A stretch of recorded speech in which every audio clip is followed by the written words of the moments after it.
I think one of the major takeaways is we still have too many companies in consumer retail that are stuck in a boomer strategy. And what do I mean by that? They're still marketing to me, and they're not understanding the perfect storm that we're in, of which we're in geographic and geopolitical revolution, demographic revolution, and technological revolution that are all colliding. And they're not understanding fully the millennial consumer that has really driven Apple, craft beer, Airbnb, and so many other things that are unicorns today. And so I think companies and consumer retail particularly are still not understanding the demographic revolution that are millennials.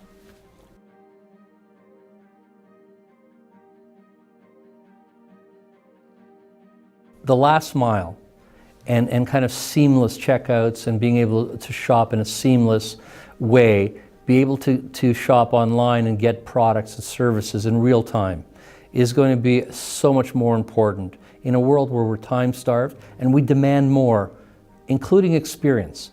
And I think many retailers today and consumer companies are not fully grasping, if you asked about technology, that artificial intelligence is today's experience. That's where we're heading. Artificial intelligence is today's data. And the more that our clients and these companies understand that, understand how to utilize it, work with those advisors like KPMG that can help them bring that into the fray, they can differentiate themselves with customer experience. And in turn, we found that if you get customer experience right, your revenue will be 200% higher and your profit will be 54% higher. So there's huge motivation, not only to survive, to differentiate, to grow at those levels.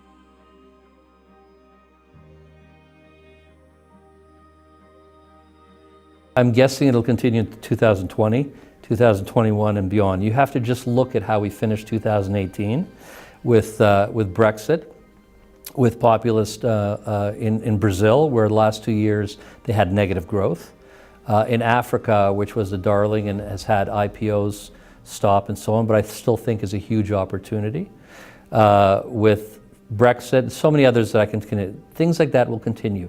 And they have a significant impact on macroeconomic factors, and you see stock markets spike up and down. When I talked about the perfect storm, I told you that was geographic, geopolitical, demographic, and technological. That is turning the world upside down. And as consumer and retail companies, but businesses in general, need to understand that those forces are not only making you in disruption, but you are disrupted today. It's a noun. And you need to develop a strategy and tactics to deal with the very complex world that we're in today. So yes, I believe it will definitely continue, and you need to get a grasp of it.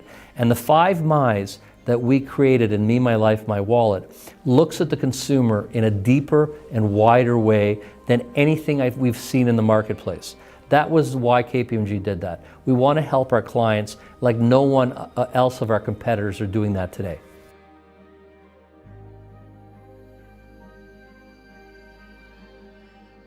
In Me, My Life, My Wallet, which we just launched, last year when we did year 1, we looked at boomers and millennials. This year we focused on Gen X, we focused on you. And the reason we did that is in certain cultures, not in all, but very much in the Western world, we call them the forgotten generation. We also call them the sandwich generation. And why do we call them the sandwich generation? Because it's the first generation that's taking care of their parents, taking care of their children. So they have very unique habits, more so than I do, more so than my child does, in what their buying needs are to take care of their parents and take care of their children. So you need to understand all demographics, the nuances that they are. And when we looked at Me, My Life, My Wallet, we look at your attention span. We look at how your watch, meaning the time starved you are. We look at how you open and close your wallet. We look at your motivation. We look at the various things that drive.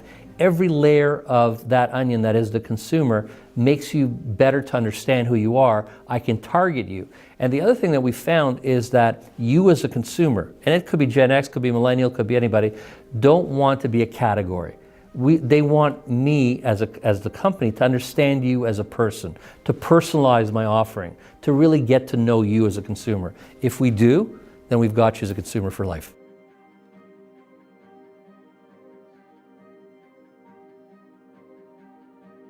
very quickly. Data harnessing, artificial intelligence, new technologies, all these words are thrown at consumers and in different seminars and conferences.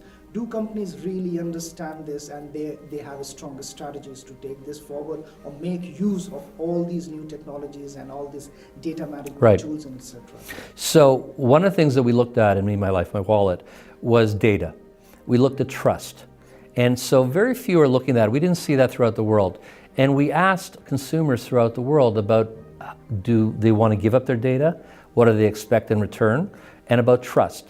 And what we found fascinating this year was that, on one hand, and from a sector perspective, in 2008, I would tell you that probably banks and financial institutions were at the lowest of the trust level because we were at the worst recession in our lifetime.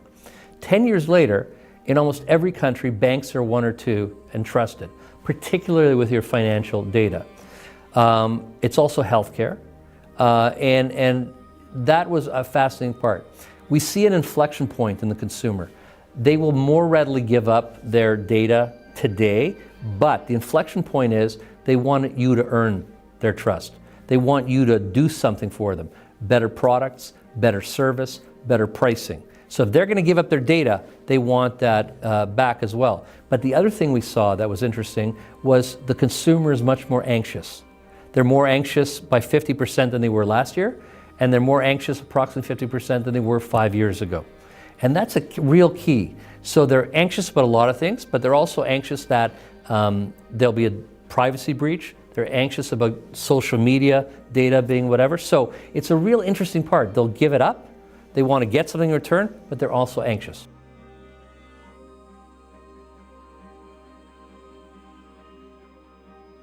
I think that there are too many that are concerned about a global recession today. We're still seeing strong fundamentals in some countries, but I think that there have been certain signs that there's a concern. So I don't see necessarily, I'm not an economist, but I don't see that an immediate risk of recession. I think that for many companies to avoid even thinking about that, do the things that we talk about. Do the things that create better customer experience. Understand the various demographics. Use the 5 My's in Me, My Life, and Wallet to understand your consumer. And as we said, if you do that and you create better customer experience, 54% greater profit, 200% greater revenue. I can't think of a better way to be recession-proof than to create that.